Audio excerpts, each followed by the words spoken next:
ఏంట్రా ఈరోజు అన్ని ఛానల్స్ చెత్త ప్రోగ్రాంలు వస్తున్నాయి? అవునన్నా 2 రోజులుగా అంతే.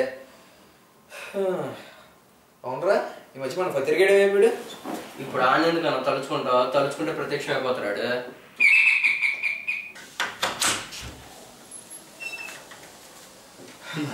ఎవరు నన్ను తలుచుకుంది? కర్మకాలు నేనే. ఎలా ఉన్నా? ఇప్పుడు బాగా బాగానే ఉన్నాం. నువ్వు వచ్చావుగా, ఇంకేం బాగుంటావు. చాలా ఊరుకోవాలి నువ్వు నీ వేళకోవం.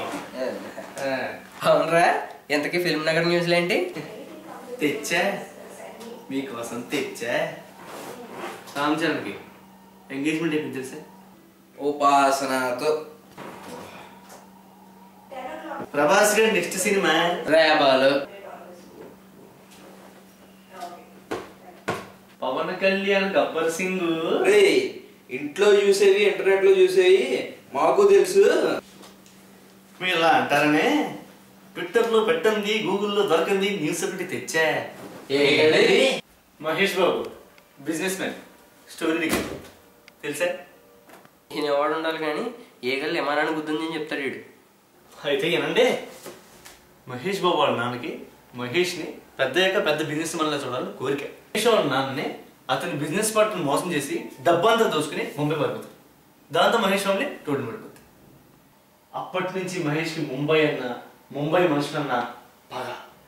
ఆ పగ తెచ్చుకోవడానికి పెద్దయ్యాక ముంబై వెళ్తాడు. అలా ముంబై వచ్చిన మహేష్ వాళ్ళ నాన్న మోసం చేసినట్టు ముంబైలో పెద్ద బిజినెస్ మ్యాన్ తెలుసుకుని వాడి దగ్గర పనిలో చేరి వాడి తెలియజేట్ల వెళ్ళకి దగ్గర అవుతాడు. నెమ్మదిగా మహేష్ ముంబై వచ్చిన పని మొదలెడతాడు. ముందు 7th సెన్స్ హిప్నోటిజం టెక్నిక్తో ఆ కాలేయం అందరితో ఉచ్చపోపిస్తాడు. ఆ తర్వాత వాళ్ళ ఆఫీస్లో వాళ్ళతో ఉచ్చపోపిస్తాడు. తర్వాత ముంబై అంతా పోయిస్తాడు. అసలు మహేష్ బాబు ముంబైలో దేనికిరా?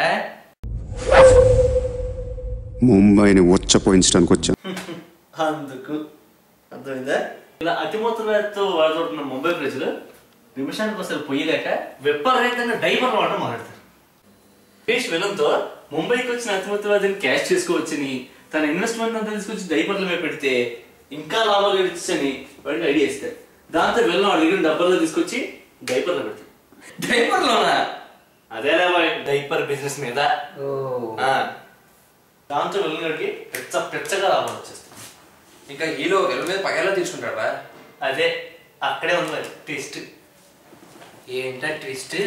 ఒక పక్క ముంబై అంతా డైపర్లు అవటం ఎక్కువయ్యాక అదే అదనంగా మహేష్ విలన్ దగ్గరికి వచ్చి తాను కనిపెట్టిన మెటీరియల్తో డైపర్ తయారు చేస్తే ఒక డైపర్కి ఏ ఖర్చుతో 10 డైపర్లు తయారు చేసి చెప్తే అత్యాస్త విలను వాడి దగ్గర ఆస్తిని తీసుకొచ్చి కొత్త డైపర్ బిజినెస్లో పెడతాడు.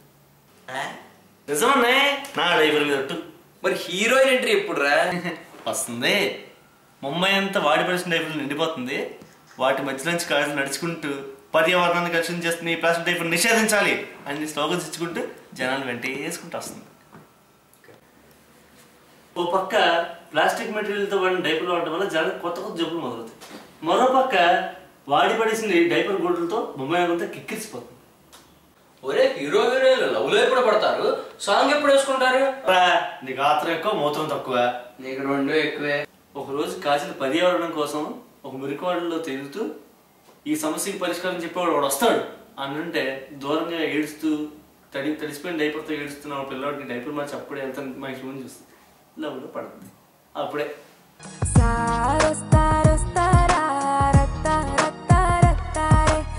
సాంగ్ బాగుందిరా.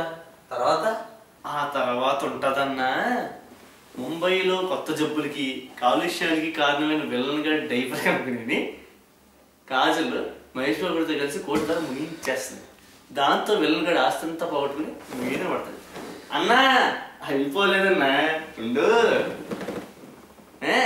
ఇదంతా మహేష్ ప్లాన్ అని తెలుసుకున్న విలన్ మహేష్ మీదకి విలన్ పంపిస్తే తను రౌండ్ వేసిన విలన్తో మహేష్ ఇలా రౌండ్ అప్ చేసి కన్ఫ్యూజ్ చేయొద్దు, ఎందుకంటే కన్ఫ్యూజన్ లో ఎక్కువ కొట్టేస్తాం.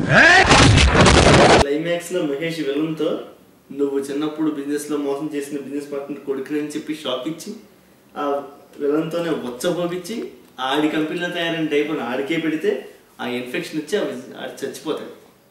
అలాగే ఆడి ముంబై జనాల మీద ఆ విలన్ మీద పగ తీర్చుకుంటాడు. మరి మహేష్ అలా కోరిక మీద బిజినెస్ మ్యాన్ అలా అయ్యాడా?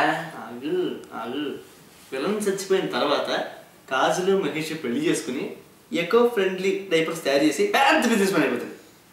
ఇది బిజినెస్ మ్యాన్ స్టోరీలా లేదురా, డైపర్ మ్యాన్ స్టోరీలా ఉంది. స్టోరీ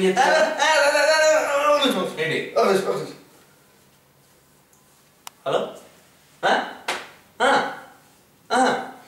ఓకే ఓకే అన్న బాలయ్య బాబు 15 స్టోరీ రిలీజ్ అయిందంట, నేను అదే కనుక్కొస్తాను.